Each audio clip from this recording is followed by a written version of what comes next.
Tepat pukul 21.00 waktu Indonesia Timur, kami dikagetkan dengan informasi ada kapal yang menabrak karang di daerah Reef Imuni 1 atau daerah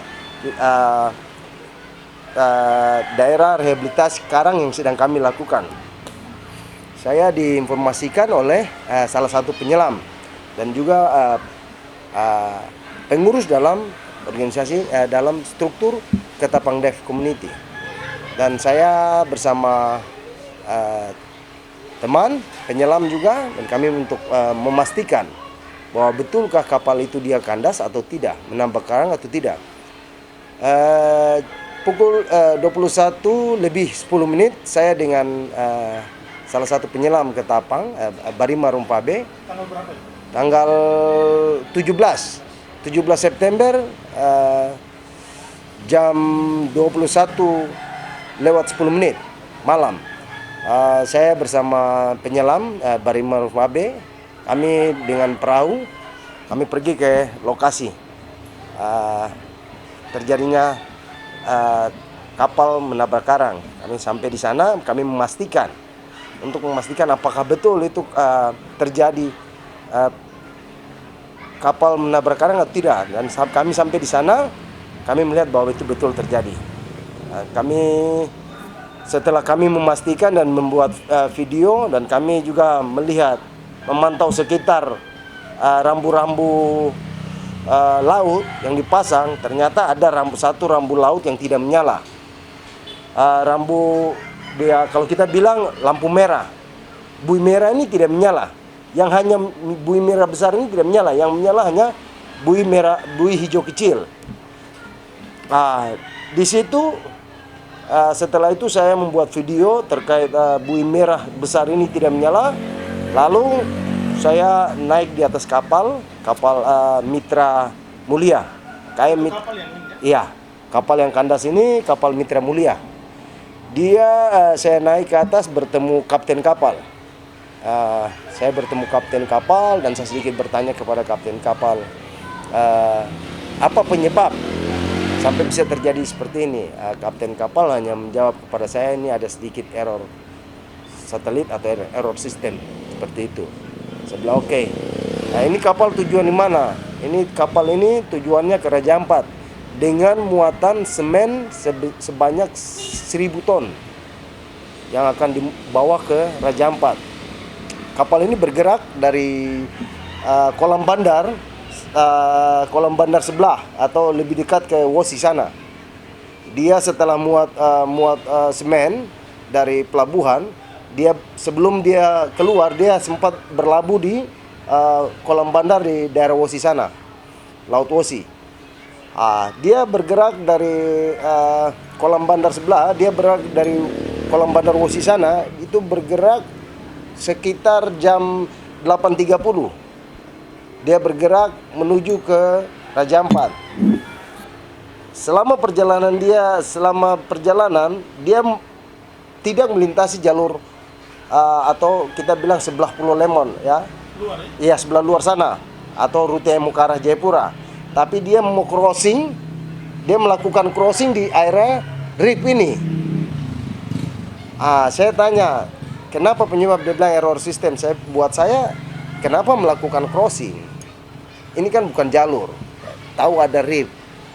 Dia bilang, iya, dengan muatan berat seperti ini, kenapa melakukan crossing dengan air yang sudah surut seperti ini? Dia hanya bilang, ini kami error sistem. Oke, saya bilang, saya tidak bertanya banyak, tapi saya langsung meminta nama, dan langsung saya turun dan saya kembali ke Kuawi, ke tempat saya dengan adik Barima, dengan penyelam saya Barima Rumfabe, langsung kembali ke Kuawi.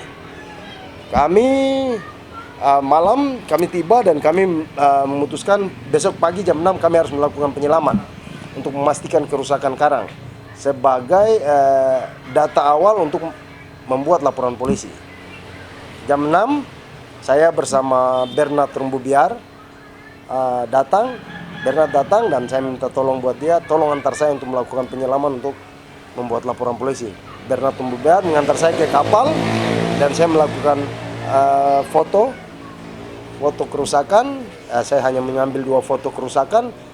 Saya kembali dan saya melakukan laporan polisi. Itu dalam kedalaman berapa tuh? Itu kapal di air surut dia ada di 1 meter lebih. Ya, dia ada di 1 meter lebih. Ada 1 meter 70. Sedangkan kalau air pasang dia ada di hampir 4 meter. Seperti itu, dia di 4 meter. Dan saya langsung membuat laporan polisi. BAP saya diperiksa semua selesai. BAP-nya semua saya tanda tangan. Saya kembali dan saya melakukan penyelaman berikut di sore hari jam setengah 3. Tanggal 18? Ya, tanggal 18 saya melakukan penyelaman di sore hari bersama 3 penyelam saya, Hance Krey, Martin Rumfabe, dengan saya sendiri, dengan Barima Rumfabe. Kami melakukan penyelaman dan kami mengambil data keseluruhan panjang kerusakan. Kami mengetahui bahwa kerusakannya mencapai 80 meter dari depan kapal. Itu 80 meter, itu panjang kerusakan. Terumbu karang satu? Iya. Dan itu panjang kapal yang masuk sampai di atas terumbu karang, itu 80 meter. Dan itu kami belum mengambil persegi ya, keseluruhan kerusakan, lebar kerusakannya. Kami hanya mengambil panjangnya. Terkait total kerusakan keseluruhan besarnya, itu kami belum bisa melakukan itu karena kapal itu harus dievakuasi keluar dulu dari lokasi kejadian itu, dari TKP itu. Sehingga memudahkan kami bersama peneliti untuk menghitung besar luas area kerusakan.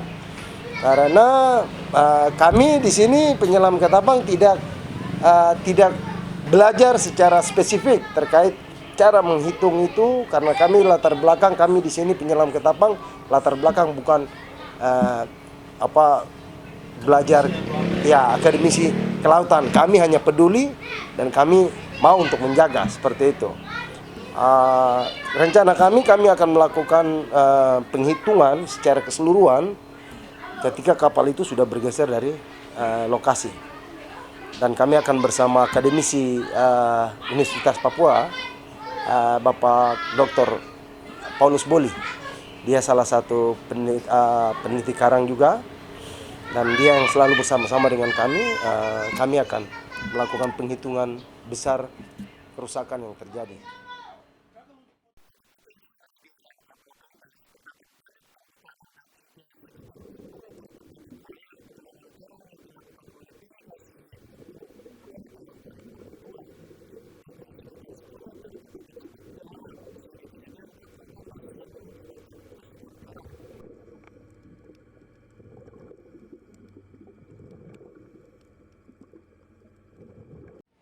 Terkait potensi yang ada di sekitar itu, satu jelas karang. Yang kedua, lokasi kejadiannya itu sekitar 20 meter dengan media transplantasi penanaman karang yang dilakukan oleh delegasi Y20 pada tahun 2022. Itu sebanyak 25 media dan mereka pasang karang mereka dengan label-label nama mereka. Itu kurang lebih 20 meter dan sekitar 10 meter, ya kurang lebih 10 meter itu ada spot penyelaman karena ubah, wreck. Itu area-area penyelaman. Sehingga saya sangat sayangkan ketika ini ada kejadian ini yang kedua. Ini kejadian ini kedua. Kejadian pertama kami coba untuk merehabilitasi kembali dengan pihak perusahaan, tapi kalau ini yang kedua kali buat kami tidak akan mau bicara untuk secara keluarga untuk rehabilitasi kami, tapi kami harus kami tidak kompromi dan kami akan dorong dia ke proses hukum biar ada efek buat yang lain seperti itu. Dan ini saya juga melihat bahwa ada indikasi kalau rambu-rambu ini juga nih persoalan, ya, rambu keluar, jalur keluar masuk. Karena ini daerah kolam bandar dan saya mau katakan bahwa fungsi pandu ini yang saya mau bertanya.